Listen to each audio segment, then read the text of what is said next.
God created the human body as a highly tuned physical engine of immense power, but it needs fuel to keep running. This fuel is known as food. God created in us an appetite for food, known as hunger, to ensure that the body gets fueled. Food satisfies our appetites and provides us energy as part of nature's balance to keep life moving. So why would someone choose to go hungry? In modern times, we are conditioned to eat 3 times a day. We are constantly reminded that a hearty breakfast is the foundation of the day. Eat so that you may be strong. We were taught in school to eat 3 full meals a day and exercise to be strong. So why skip meals?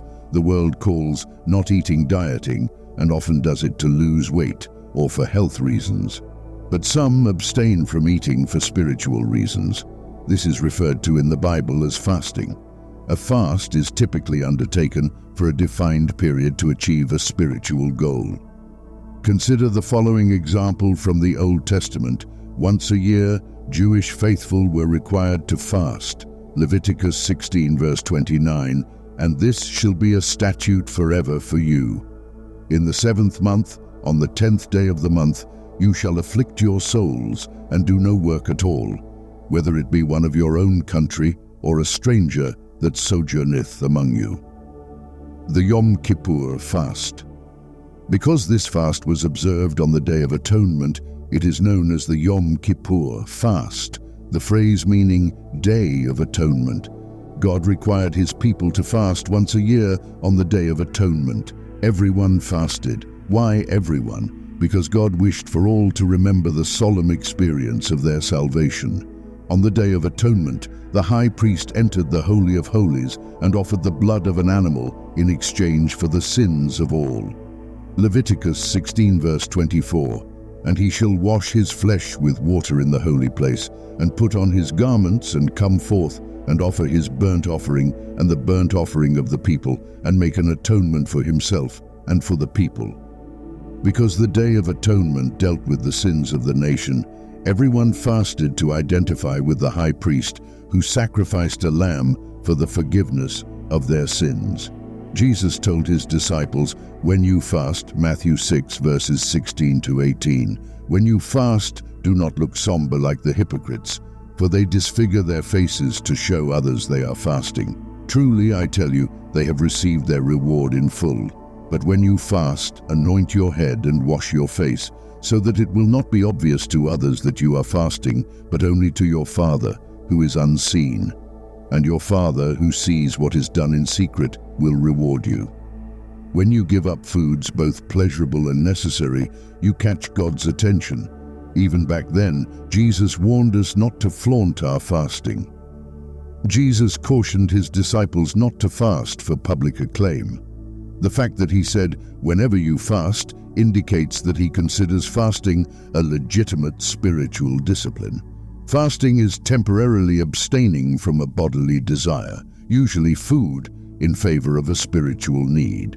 Instead of eating, you dedicate yourself to secret prayer, seeking God's intervention in the realm. However, if your goal in avoiding food is so that others praise how spiritual you appear, then their approval will be your reward. Concerns about fasting. If you have never fasted before, the idea of going without food for any period is likely daunting. People are concerned about a variety of issues because we are programmed to eat 3 times a day. Many wonder if they will feel hungry and if the hunger pains will be painful. Others have different concerns, such as whether they can endure. They do not want to embark on a journey they cannot complete. What if you see a TV commercial suggesting that a chocolate bar will help you get through an afternoon energy slump? Others worry about how their friends will perceive them if they fast. Will my friends think I'm strange if they find out I'm fasting? The answer is simple.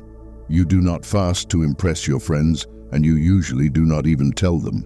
As previously mentioned, Jesus said, "When you fast, anoint your head and wash your face, so that it will not be obvious to others that you are fasting, but only to your Father who is unseen.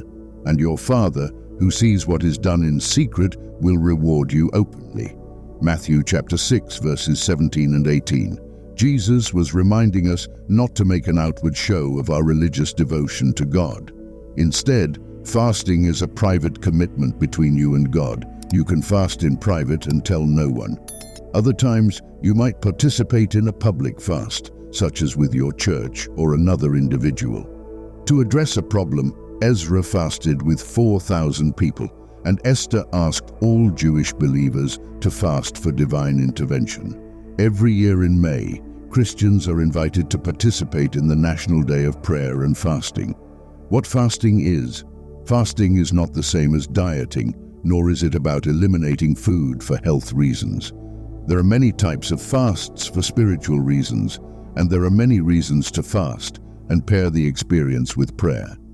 Fasting is a biblical discipline that can help anyone improve their spiritual fitness and become a prayer warrior for God. Some believe that Christians don't require discipline. However, we build our strength through spiritual exercises. We must remember that we are soldiers of Christ. A good soldier is proficient in a variety of disciplines. Fasting is just one of the many disciplines of a Christian. Jesus told his disciples that when you pray for others, whether for your church or for people's salvation, Satan will oppose you. Fasting, like climbing a mountain, is demanding both spiritually and physically. Embark on this adventure with a clear understanding of what you are doing and with the knowledge that the path ahead may be challenging, but the rewards will be well worth it. Start small if this is your first fast. God will honor your first step of faith, which may seem small to others, but will be a great step for you. God also cares about your heart's response during fasting. Your attitude is a very serious part of your fast. Just as when a man proposes to a woman, it is not the length of his proposal that gets a yes, but the heart behind it. So when you begin to fast, don't worry about how long your fast should last. Just make sure your relationship with God is in good order. God knows everything. He understands and values the sincerity of your prayers more than their length. So if you have never fasted before, start with a fast from skipping one meal. In the Old Testament, Jews were required to fast for one day on Yom Kippur each year. A day began at sunset and ended at sunset the next day, according to the Jewish calendar. God taught the Jews to count their days, so the evening and the morning were the first day. Genesis chapter 1 verse 5. Plan to start your fast when the sun sets or maybe just before sunset. This means you will skip the normal evening meal, then skip breakfast and lunch the next day. After the sun sets, most Jews broke their fast by eating a normal meal, fasting with a companion. Even though private prayer and fasting are the foundation of all intercession, if you have never walked this path before, you might want to start your fasting journey with another person. If you are fasting for a specific answer to prayer, invite someone to pray and fast with you. There is strength in numbers, Jesus said, Matthew chapter 18, verses 18 to 19. Truly, I tell you, whatever you bind on earth will be bound in heaven, and whatever you loose on earth will be loosed in heaven. Again, truly, I tell you that if two of you on earth agree about anything you ask for, it will be done for them by my Father in heaven. These verses are not just about prayer, they are also about the commitment we make in agreement with another person. Think of it this way. When you plan a vacation with another person, it's more memorable if you plan, dream, and share experiences together.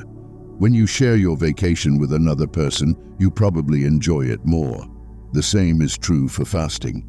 When you share the experience of fasting and praying together, your prayers are likely to be more focused. Fasting with another person, on the other hand, has additional benefits. You have someone to discuss your doubts, questions, and fears with. If fasting intimidates you, the strength of another person can help you overcome it. You can always call each other for advice and to check how it's going. This phone call might give you the motivation you need to keep going. Don't forget the celebration. When you climb a mountain alone, you're doing it to prove something to yourself, and the victory is solely yours. But when you climb with others, you have many people to celebrate with. When you reach the top, you celebrate, embrace, and then return to tell everyone about your victory. When you finish the fast, you can rejoice together. Simply being together makes the taste of victory even sweeter. Another advantage of fasting with a friend is that it establishes accountability. You'll be less tempted to eat a snack or break your fast if you know a friend is aware of your fasting. Perhaps you've already run or walked for health with a friend.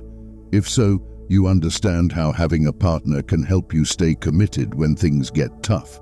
If you are strong, you might not need someone to help with accountability, but if you're not, teaming up with someone in the same boat can be beneficial. Fasting with purpose. When you're preparing to fast, look deep within your heart to discover why you're fasting. There are countless reasons for fasting, which we will discuss. You might already have a reason. When young David faced Goliath, no other Israeli soldier wanted to confront the giant. They not only refused to fight Goliath, but each gave David a different reason to avoid the battle. However, David was undeterred. He had a compelling reason to fight that particular giant. It's not just about praying and fasting. We fast for a reason. Are you willing to fast and give up your pleasures? Make a list of your causes. Write them down on paper so you can see them with your own eyes. When you keep a cause only in your mind, it can become blurry or vague. You might have a general idea of why you should fast now, but take time to write down your reasons. This will sharpen your focus if you see it written. Plan everything. Don't enter your fast casually or with a careless attitude. Plan to succeed. If you don't, you're likely to fail. Don't participate in a fast just to see how far you can go. I'll try until I get hungry, some people have said about fasting. They then give up at the first sign of discomfort. Make a firm commitment to fast for a day, regardless of the circumstances. You've moved from thinking about fasting and wanting to be more spiritual to taking the next step and committing to seek God for your cause. You are committing to fast based on God's grace and help. Types of fasts. The absolute fast. This is a fast where you eliminate all food and water. Paul underwent this type of fast for 3 days after seeing the Lord Jesus on the road to Damascus and being struck with blindness. And he, Paul, was without sight for 3 days and neither ate nor drank. Acts chapter 9, verse 9. For your first fast, do not undertake the absolute fast. This fast is intended for those who are deeply distressed or are fasting to resolve a severe problem, such as the deliverance from an addiction or protection against a spiritual adversary. The normal fast. During this fast, you avoid all solid food and drink only liquids. The fast is most often used in the Bible to refer to people who ate no solid food. The matter of drinking liquids is often left out. In those days he, Jesus, ate nothing, and at the end of them he was hungry. Luke chapter 4, verse 2. There is no mention of Jesus drinking liquids. When people fast, what do they drink? Many cut out pleasurable drinks like soda and various types of fruit juices. This corresponds to the Old Testament description of them afflicting themselves and fasting, Isaiah chapter 58, verse 3. The partial fast. In this fast, you eliminate certain liquids or solids, but not all. This is also known as the Daniel fast because he would not eat from the king's table, but insisted in Daniel chapter 1, verse 12, "Please test your servants for 10 days. Give us nothing but vegetables to eat and water to drink." The fast did not harm Daniel or his friends. At another time, Daniel reflected the spirit of the partial fast. In Daniel chapter 10, verse 3, "I ate no choice food, no meat or wine touched my lips, and I used no lotions until the 3 weeks were over." This partial fast specifies what Daniel avoided. Number 1. Pleasant foods, similar to our donuts or cakes, a dessert fast. Number 2. Meat, a meat-free diet. And number 3. Wine, anything that is pleasurable or brings joy. John Wesley's fast. As the founder and leader of the great Methodist movement, John Wesley called all his circuit preachers to the new chapel or to London for a conference every 2 or 3 months. To prepare spiritually for the conference, Wesley fasted for 10 days before each meeting, consuming only natural whole grain bread and drinking water. Wesley fasted and prayed for spiritual power to influence his ministries at these meetings. Everyone agrees that these Methodist preachers left the conference with a resolve to change the world. These preachers established the largest Protestant denomination in the world. a reflection of God's honor to Wesley's spiritual dedication to fasting and prayer. The rotation fast. This fast is rarely used in Christian circles as it is primarily used for medical purposes, mainly to determine a person's reaction or allergy to specific food groups. To cleanse their system, the patient usually undertakes a normal or absolute fast for 1 day.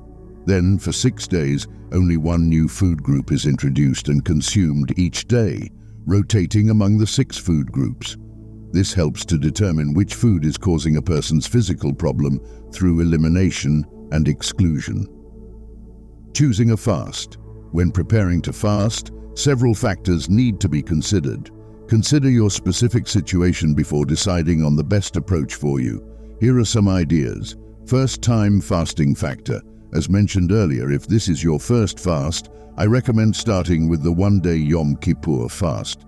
If you wish to fast for a longer period of time to address a serious or ongoing issue, perhaps fasting 1 day a week for 3 weeks might be preferable to starting with a 3-day fast. Remember, if this is your first fast, you are embarking on an unfamiliar journey. You should proceed with caution as you are learning new skills and attitudes for both your body and soul. Your first fast should be a normal fast, where you eat nothing and only consume liquids for 1 day. This practice will help train your body to not react negatively if you later eliminate both food and liquid. Matching factor. You should try to match the reason for your fast to the type of fast. Choose a normal fast for a routine request. Choose a fast with more stringent requirements for a more serious problem. Comfort factor. You should feel at peace with both the duration and the type of fast. Obviously, when deciding what you will eliminate when praying, you should not doubt yourself, nor should you feel guilty for doing something wrong. Choose a type of fast that allows you to be comfortable with your decision. Timing factor. A variety of factors influence your decision to fast or the duration of your fast. You should think about your weekly schedule. Which days of the week are not suitable for fasting? What special event is coming up when fasting is not advisable? Thanksgiving, Christmas, weddings, etc. Never start a fast with a long fast, as you have no idea what to expect from your body or how you will react emotionally. A 1-day fast is very manageable. Whatever fast you choose as your first, keep in mind that it is a leap of faith. God sees your heart and will reward you accordingly. Prayer. May God grant us the wisdom to understand the spiritual purpose and benefits of fasting, reminding us that it is not the abstention from food alone that brings us closer to Him, but the sincerity of our heart and the pursuit of a deeper connection through prayer. May we fast not for visibility to the eyes of others, but for visibility to the heart of God, who sees in secret and rewards openly. We thank the Lord for the strength and discipline that fasting provides, teaching us to depend more on Him and less on ourselves. Amen. If this content was valuable to you, I ask for your support with your subscription so that you don't miss any of our upcoming videos. Together we can enlighten more minds and expand our understanding. Thank you for being here, and may God bless you.